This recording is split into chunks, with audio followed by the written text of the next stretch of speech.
నమ శ్రీ మహాగణాధిపతయ నమ శ్రీ సరస్వతి నమ. భక్తులారా, వ్యాసప్రోక్త భాగవత మహాపురాణం సత్సంగంలో భాగంగా చెప్పుకున్నాం. ఇందులో భాగంగా నేటి వరకు మనం 5 స్కందాలు పూర్తి చేసాం. 6వ స్కందాన్ని కూడాను మనం 3 భాగాలుగా చెప్పుకున్నాం. ఈ రోజున 4వ భాగం చెప్పుకుందాం. చెప్పుకునే ముందు వ్యాస భగవాను ప్రార్థన చేసుకుందాం. వ్యాసాయ విష్ణు రూపాయ వ్యాస రూపాయ విష్ణవే నమో వై బ్రహ్మనిదయే వాసిష్ఠాయ నమో నమః. సమర్థ సద్గురు సాయినాథ్ మహారాజ్ కీ జై. అంతేకాదు, నందనందన పాదార వింద మకరందాన్ని ఆస్వాదించడంలో 9 వంటి హృదయాలు గల కొందరు పుణ్యాత్ములు నిరాడంబర వేషులైన నారాయణ భక్తిపరాయణులు తమ హృదయాల్లో పొంపొందే భక్తి చేత సూర్యుడు మంచును హరించినట్టుగా సమస్త దోషాలను కూడాను రూపుమాపుతారయ్యా. పాపకృత్యాలు చేసి ప్రాయశ్చితం ఏమిటో చెప్తున్నారు. ఆ ఘట్టంలో ఉన్నాం. నిన్న గుర్తొచ్చిందా? ఎవరైతే భాగవతులు ఉన్నారో, భాగవతులు అంటే భగవంతుడి భక్తులు, వాళ్ళని గనక ఆశ్రయిస్తే పశ్చాత్తాపం కలుగుతుందయ్యా.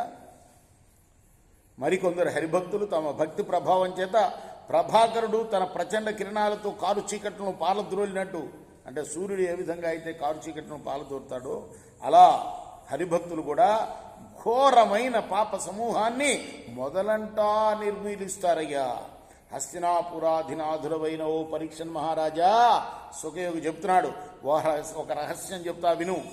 శ్రీహరి భక్తి పాపాత్ముడి పాపాలని పటాపంచలు చేసి అతడికి మోక్షాన్ని ప్రసాదిస్తుంది. అంతేగాని శమతమాది సద్గుణాలు, తపస్సు మొదలగు సాధనాలు కూడా పాపాత్ముని హరిభక్తి మార్చినట్లుగా పుణ్యాత్ముడిగా మార్చలేవయ్యా. భక్తిలో ఎంత గొప్పతనం ఉందో చూసారా? తపస్సు కన్నా, యజ్ఞాలు యాగాలు చేయటం కన్నా ఆ భక్తి, హరిభక్తి అన్నదే అది పాపాలని పటాపంచలు చేస్తుంది. ఎవరైతే శ్రీహరికి తమ ఆర్థము ప్రాణము సమర్పిస్తారో, పుండరీకాక్షుని భక్తుల్ని సేవిస్తారో, నారాయణ వ్రత పరాయణులు మాధవ కథలను ఆసక్తితో వింటారో అటువంటి వారికి లభించే మోక్షం మరెవ్వరికీ లభించదు సుమా. విష్ణు భక్తి వల్ల సంప్రాప్తిస్తే సుస్థిరమైన కైవల్య పదం తపస్సుల వల్ల కానీ, బ్రహ్మచర్యాది నియమాల వల్ల కానీ, అంతరింద్రియ బహేంద్రియ నిగ్రహం వల్ల కానీ, సత్య పరిపాలనం వల్ల కానీ, శుచిత్వం వల్ల కానీ, దాన ధర్మాల వల్ల కానీ, యజ్ఞాలు చేయటం వల్ల కానీ ప్రాప్తించదు సుమా. సాధు స్వభావులు, పుణ్యమూర్తులు, హరిభక్తి పరాయణులైన సత్పురుషులకే తప్ప పునరావృత్తిరహితమైన శాశ్వత మోక్ష మార్గం ఈ లోకంలో మరెవ్వరికీ లభ్యం కాదు. ఎన్ని పుణ్యాలు చేసినా హరిభక్తి లేనివాడికి ఆ పుణ్యాలన్నీ కూడా నిరుపయోగాలే. ఎన్ని నదులు కలిసి సముద్రంలో ప్రవేశించినా మధ్య భాండం ఉందే, దాన్ని పవిత్రం చేయలేవు అవి, ఆ నదులన్నీ. కాబట్టి హరిభక్తి లేకుండా చేసిన పుణ్యకార్య సమూహాలు వేలకు వేలైనా సరే పాపాత్ముడైన నరుణ్ణి పవిత్రుణ్ణి చెయ్యలేవు. రాజా, ఎల్లప్పుడూ కృష్ణదేవుని పాదపద్మాలపై మనస్సు లగ్నం చేసిన మహాభక్తులు, ఆ వాసుదేవుని సుగుణాలయందు అనురక్తులు అయిన వాళ్ళు ప్రాయశ్చిత్తం చేసినట్లే అవుతుందయ్యా. అటివారు యముణ్ణి కానీ, యమపాశాలు ధరించిన యమభటుల సమూహాలను కానీ కలలో కూడా చూడరు.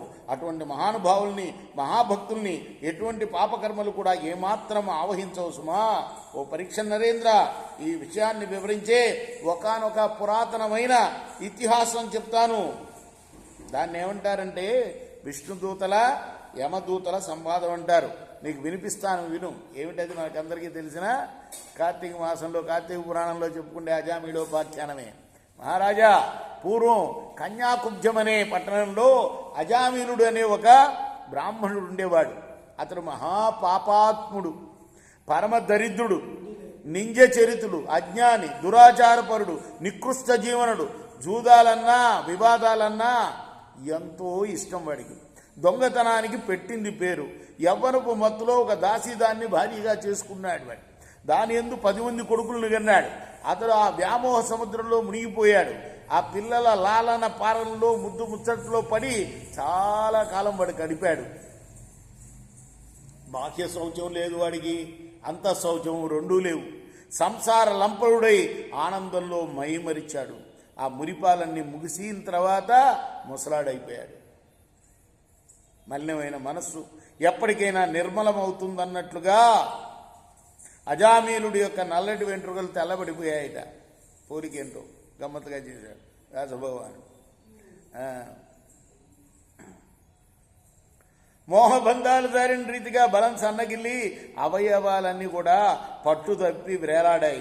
ఇంద్రియ వాంఛలు ఇక నాకు అక్కర్లేదు అని సూచన చేసినట్లుగా తల వణకటం ప్రారంభించింది. కామోద్రేకం వయస్సుతో పాటు తరిగిపోయిన విధంగా కంటి చూపు కూడా కుంటుపడింది.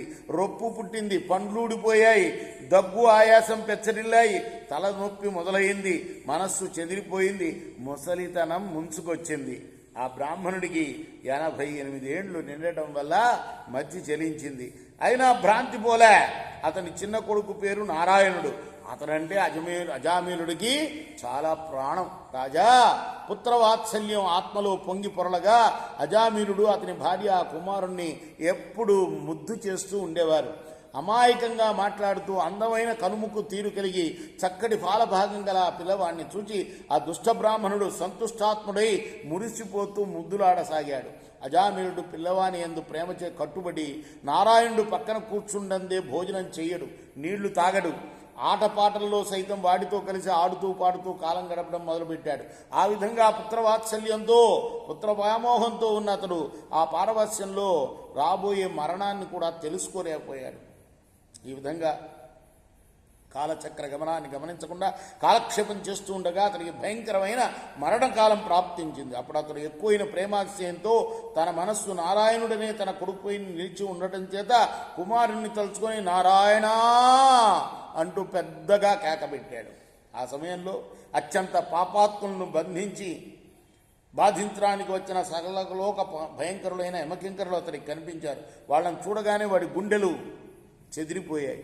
జీవుల్ని హింసించేవాళ్ళు, తమ దండం చేత పాపులను భయంకరంగా దండించేవాడు, దయాదక్షాణ్యాలు లేనివాళ్ళు, ఉగ్రస్వరూపులైన యమకింకరులను అజామిలుడు దూరంగా చూశాడు.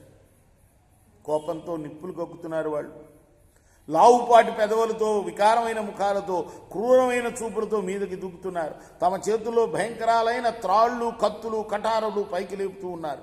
ప్రాణాలు తీయడానికి సిద్ధంగా ఉన్నవారైన ఆ ముగ్గురు యమదూతలను చూశాడు ఆయన. రేపు మనం